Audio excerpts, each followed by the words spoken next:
And now, the most reasonable talk show host from Sop Choppy to the Redneck Riviera, here is Bob Kerrigan. Good evening and welcome to Within Reason. Thank you very much for joining me tonight. There is excitement in the world, in far away places, that the United States has allowed in its normal political process the nomination of Barack Obama.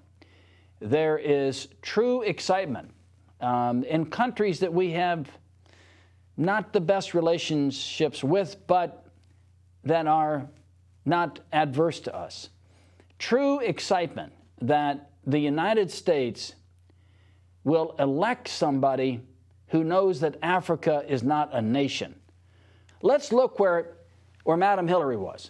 Madam Hillary found herself in a basement with Bill and her daughter, in a basement where there's no cell phone service and there's no internet capability and there's no cable. It looked like a bomb shelter. And she packed in what few supporters are left and gave a speech and congratulated Obama on running a wonderful campaign. At that moment in time, Obama had cinched the nomination. She's leaving open all of her options. She has lots of options, as she will tell you quickly. Plenty of options available to her because she has 18 million sheep that are following around, and they're so stupid they don't know what to do until she tells them. That's basically what she's saying. And so here's the comments that are coming out now from the most outrageous of her supporters, or the most vociferous declarants for Mrs. Clinton. It's what she can do to help the party. And she wants Barack to pick her for vice president if he thinks it will unite the party, because she has 18 million votes. And here's exactly what she's saying. She's in their face. She's in their face. Either you do this for me the way I want it, or we're going to give you passive support. At best, passive support.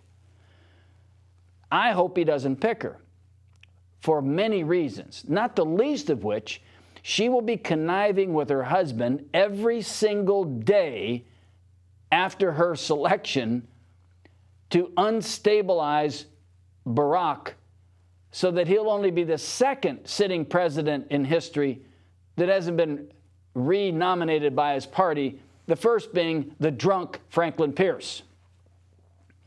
So that's what's in store for us, is the nonstop effort now of Hillary Clinton to push her way through the door with her 18 million votes and demanding as a loser that she is really a winner and that she can join the party.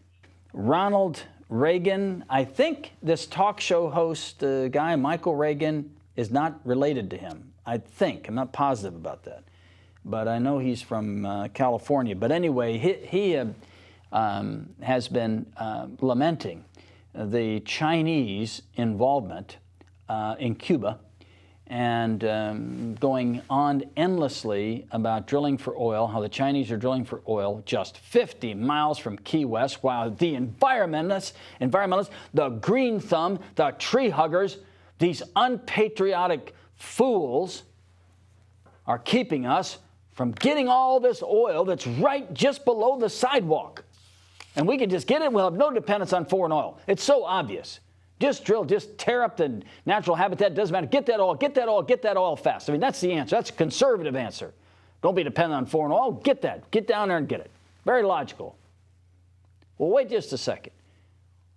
What have we done to Cuba that caused Cuba to try to make an agreement with China to look for oil? It's because of the idiocy of the Bush-Cuban policy. And Bill Clinton was no better. We have patronized the Southeast Florida Cubans in a ridiculous policy against Cuba. Ridiculous. We tried to starve the Cuban people to death in 1992, 1993. I've said that before in this program, and no question about it. That was Clinton's great plan. Starve them into causing a revolt against their leader. Whether you like Fidel Castro or not, let's just say he's the worst communist leader ever. All right, it's 11 million people, okay? Come on, it's a burp. And we just love China.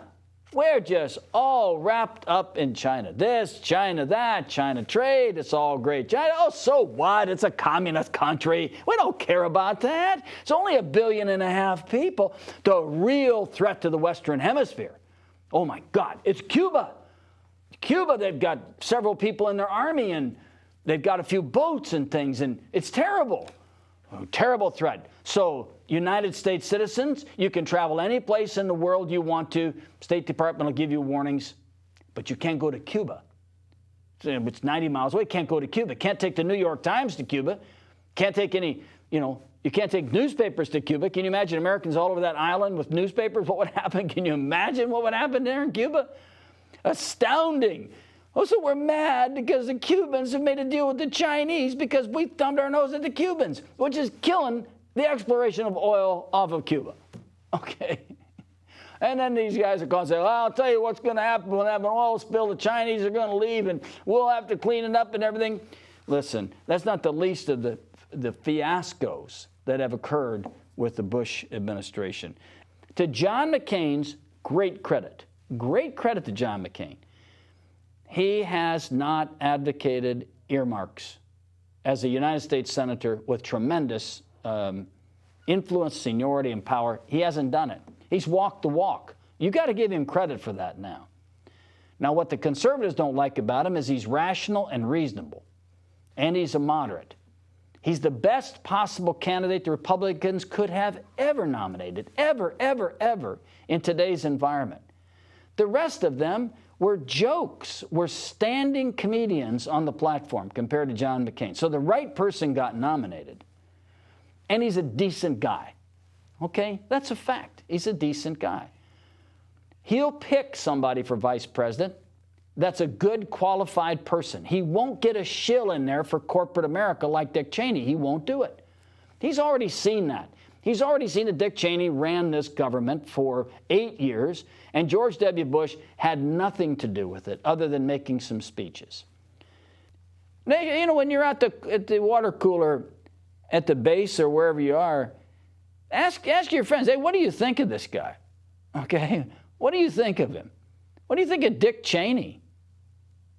A guy gets drunk and shoots his friend, and then they have the power to stop law enforcement from conducting any investigation. I mean, what do you think of Dick Cheney? Of his high moral standards, the family value candidates. The American people have been sold a bill of goods, and they bought it hook, line, and sinker twice, amazingly, twice. It ain't going to happen again. The Republicans are out of business, okay? They are out of business. It's over, Rover. This is Within Reason. Bob Kerrigan, your host. This program is rebroadcast on Monday night at 10 and Friday night at 10. Thank you for your calls and emails and voicemail messages, and we will see you next week. And thanks a lot for watching.